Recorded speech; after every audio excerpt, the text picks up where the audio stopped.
ನನ್ನೆಲ್ಲ ಪ್ರೀತಿಯ ಬಂಧುಗಳಿಗೆ ನಮಸ್ಕಾರ. ಯೂತ್ ಮೋಟಿವೇಶನ್ಸ್ ಕನ್ನಡ ಚಾನೆಲ್ಗೆ ನಿಮಗೆಲ್ಲರಿಗೂ ಪ್ರೀತಿಯ ಸ್ವಾಗತ.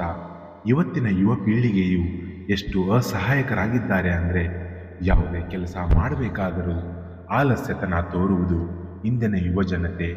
ಯಾವಾಗ ರಾಜಕಾರಣಿಗಳಿಗೆ, ಸಿನಿಮಾ ನಟರಿಗೆ, ಕ್ರೀಡಾಪಟುಗಳಿಗೆ ಅಷ್ಟೇ ಯಾಕೆ ಸೆಲೆಬ್ರಿಟಿಗಳಿಗೆ ಜೈಕಾರ ಹಾಕುವುದನ್ನು ನಿಲ್ಲಿಸುತ್ತಾರೋ ಆಗಲೇ ತಮ್ಮ ಜೈಕಾರದ ಬಗ್ಗೆ ಯೋಚನೆ ಮಾಡುತ್ತಾರೆ. ಎಷ್ಟು ದಿನ ಅಂತ ಅವರಿವರ ಕಾಲಿಗೆ ಬಿದ್ದು ಅವರಿಬ್ಬರಿಗೆ ಜೈಕಾರ ಹಾಕ್ತೀರಾ? ನಿಮ್ಮ ಜೀವನವನ್ನು ನೀವು ನೋಡಿಕೊಳ್ಳಿ. ಬೇರೆಯವರು ಯಾರು ನಿಮ್ಮ ಜೊತೆ ಬರುವುದಿಲ್ಲ. ನಿಮ್ಮ ಹತ್ರ ಜೈಕಾರ ಹಾಕಿಸಿಕೊಳ್ಳೋಕ್ಕೆ ಅಷ್ಟೇ ಇರ್ತಾರೆ ಹೊರತು ನಿಮಗೆ ಕಷ್ಟ ಅಂತ ಬಂದರೆ ನಿಮ್ಮನ್ನು ಮಾತನಾಡಿಸುವುದಿರಲಿ, ನೋಡಲು ಕೂಡ ಇಷ್ಟಪಡುವುದಿಲ್ಲ. ಅವರಿವರ ಕೈಕಾಲು ಬಿದ್ದು ಯಾಕೆ ಭಿಕ್ಷುಕರಂತೆ ಬದುಕುತ್ತೀರಾ? 3 ದಿನ ಬದುಕಿದರೂ ನಿಯತ್ತಿನಿಂದ ಬದುಕಬೇಕು. ಪ್ರೀತಿ ಪಡೆದುಕೊಳ್ಳಬೇಕಾದರೆ ಭಿಕ್ಷೆಯನ್ನು ಬೇಡಿ. ಆದರೆ ಪ್ರತಿ ಸಲ ಪ್ರೀತಿ ದೂರವಾಗುತ್ತಾ ಹೋದರೆ ಭಿಕ್ಷೆ ಬೇಡಿಯೂ ಪ್ರಯೋಜನವಿಲ್ಲ. ಯಶಸ್ಸು, ಸಕ್ಸಸ್ ಅನ್ನೋದು ಖರೀದಿಸುವ ವಸ್ತು ಅಲ್ಲ. ಅದು ನಮ್ಮ ತ್ಯಾಗ, ಅನುಭವ, ಭರವಸೆ, ಪರಿಶ್ರಮಕ್ಕೆ ಸಿಗುವ ಒಟ್ಟಾರೆ ಪುರಸ್ಕಾರ ಅನ್ನೋದನ್ನು ನಾವ್ಯಾವತ್ತೂ ಮರೆಯಬಾರ್ದು. ಬೇರೆಯವರಿಗೆ ನೀವು ಸಮಯ ಕೊಡ್ತೀರಾ, ಆದರೆ ಅವರು ಕೂಡ ನಿಮಗೆ ಸಮಯ ಕೊಟ್ಟರೆ ಒಳ್ಳೆಯದು ಅಲ್ವಾ? ಆದರೆ ನಿಮಗೆ ಯಾರು ಸಮಯ ಕೊಡ್ತಾರೋ ಅವರಿಗೆ ನೀವು ಸಮಯ ಕೊಡಿ. ಇಲ್ಲಾಂದರೆ ನೀವು ಯಾರಿಗೂ ಕೂಡ ಸಮಯ ಕೊಡಲೇಬೇಡಿ.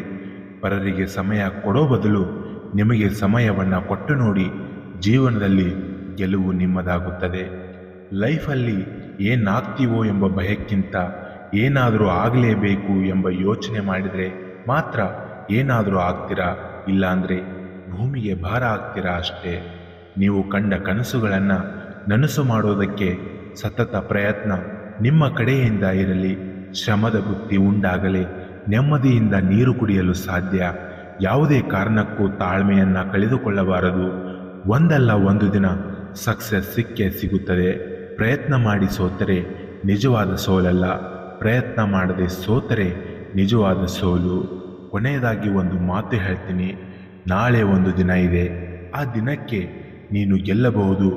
ಬೆಳಕು ಹೋದ ಮೇಲೆ ಕತ್ತಲು ಹೇಗೆ ಬರುತ್ತದೆಯೋ, ಕತ್ತಲೆ ಹೋದಾಗ ಬೆಳಕು ಕೂಡ ಬಂದೇ ಬರುತ್ತದೆ.